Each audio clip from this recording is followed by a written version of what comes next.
First question I want to ask you is, you've been a spokesman against hypertension since you were detected with it. Mexico has a very high level of childhood obesity and hypertension. Actually, it's #1 in the world. What would be the first thing that you advise to the children to fight against this? Well, I think the thing that we try to do the most, and unfortunately today, our children are inside so much with all the technology.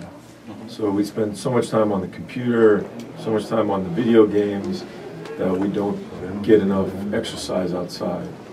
And so I say to the parents, make a time where they have to go outside, turn off everything. And that's part of the reason I came here today. Was Bibliopark is one of the greatest examples of a place, very, very nice place to go, where you can go and play all kinds of sports for free. You can go to study if you have to study. But we just need to get our kids more active, more and more. It's not just here in Mexico. It's all over the world. And the United States is one of the worst. So you think that the parents have a huge responsibility on guiding the children?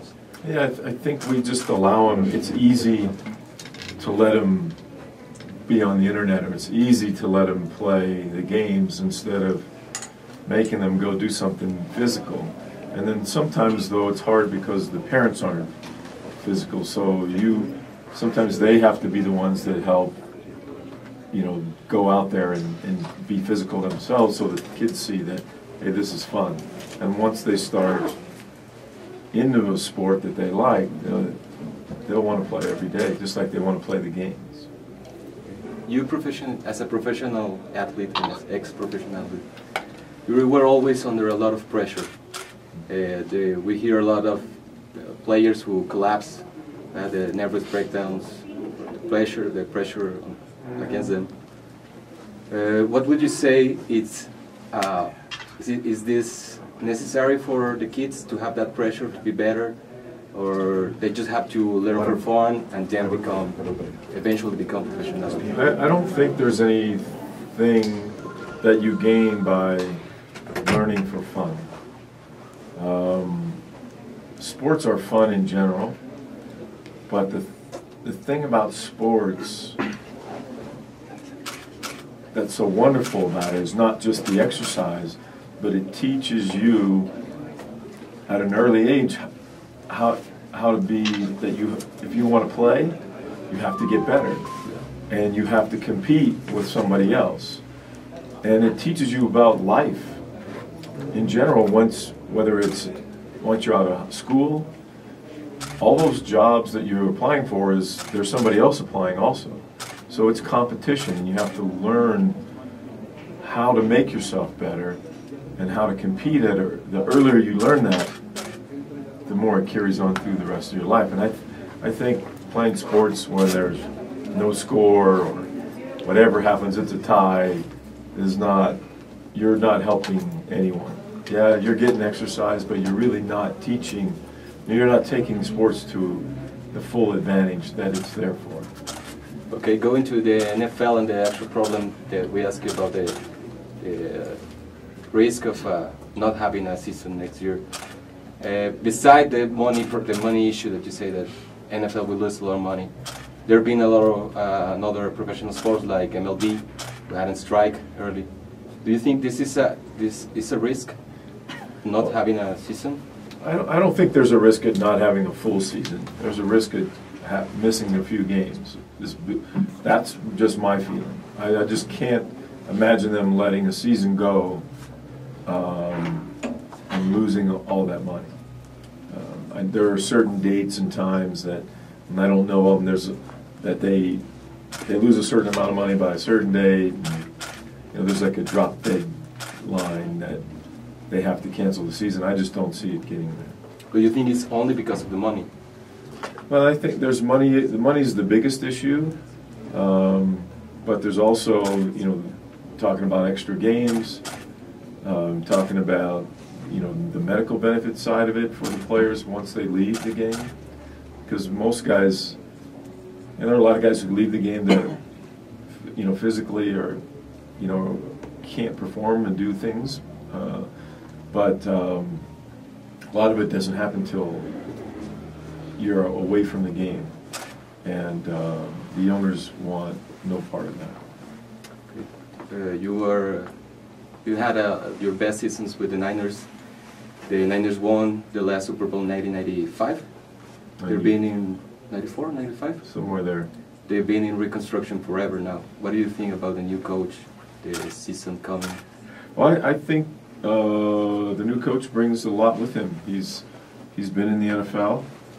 He's coached successfully at and competed at a school that's difficult to get all the top athletes at because of the academic side of it. Okay. And I think he brings an excitement to the 49ers that hasn't been there in a while. Do you think this is a year for the Niners? I don't know if it's the year for the Niners, but I think they'll be a lot better just because of the systems that he's bringing that come along with him that have been tried not only in the NFL but also at the college level.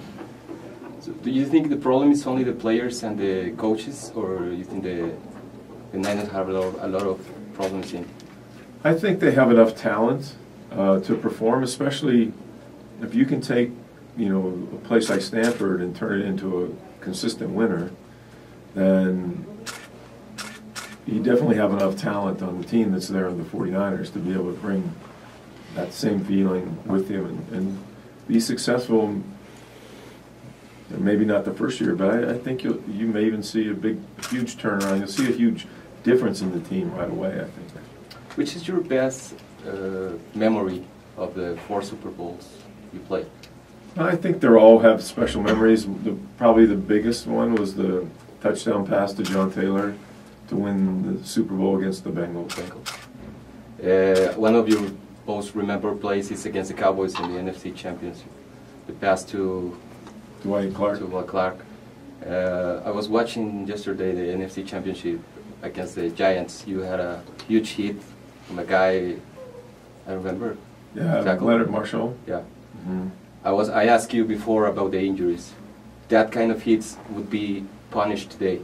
Do you think it's fair? I don't think that's punished today. And I don't think the hit is really not, that kind of hit is not a problem. But where I got hurt on that play was when he pinned me on the ground. It wasn't because he hit me hard. It's everything that happened with my chest and like this stretched cartilage or torn cartilage, whatever it was, and my hand getting broken happened when we hit the ground. When those guys have an opportunity with a quarterback to get you off balance, it's not the hit. The guys don't mind getting hit. It's that compression into the ground, because you see a lot of them, they pick you up and then they try to have a little extra force when you get to the ground, and you can't protect yourself from that part of it. But the hit was fine. I would have survived, and I would have gone back in the game if it was just the hit. But because of the other stuff he did on the ground, that's why.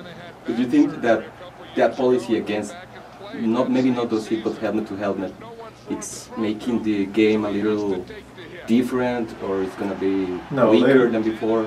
They don't need to go helmet to helmet to make a tackle. You know, sometimes there's an accidental helmet to helmet, but in most cases you do not have to go helmet to helmet to make a tackle. It's just that the helmet equipment has gotten so much better, so the guys feel comfortable sticking their head into someone else's head, and that, you know, it'll be a collision, but they'll be safe. But the problem is not only the concussion; it's the spinal column injuries that really are more devastating. Do you think it's good the NFL is trying to protect the players? I think so. I think so. And, you know, they're not just trying to protect the offensive players. There's many defensive players that get hit, that are sticking their head in, that get paralyzed. Okay, so... Okay,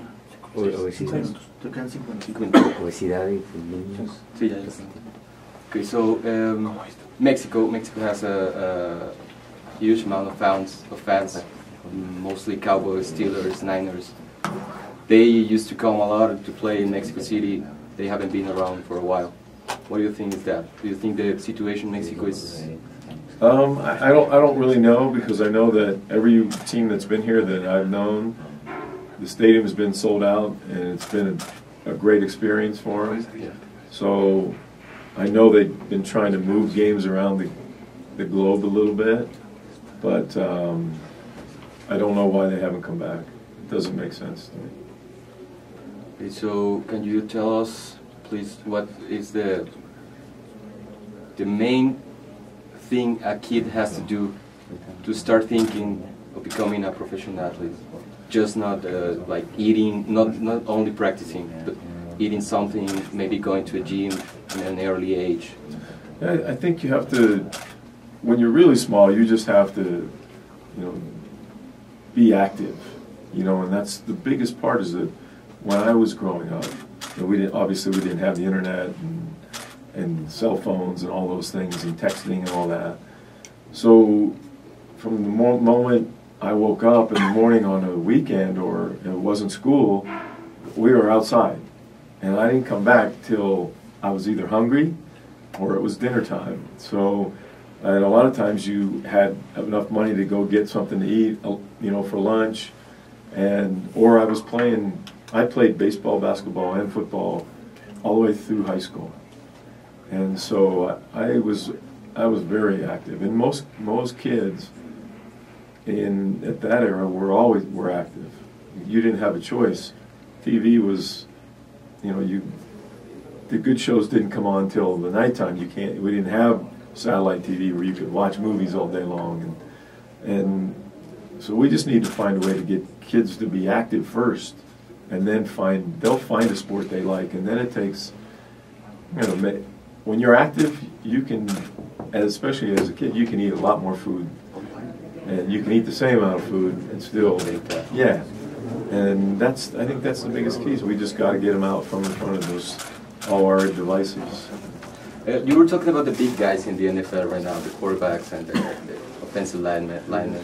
So you think that's something a kid who has a lot of skills, it's a very good player, but is not tall enough?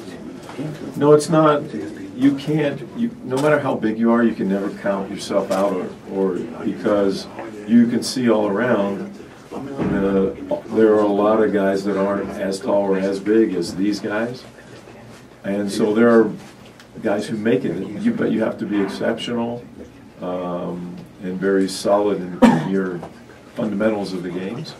But you still have as much opportunity as anyone. And even if you don't make it to the NFL, but just the college experience in itself is enough.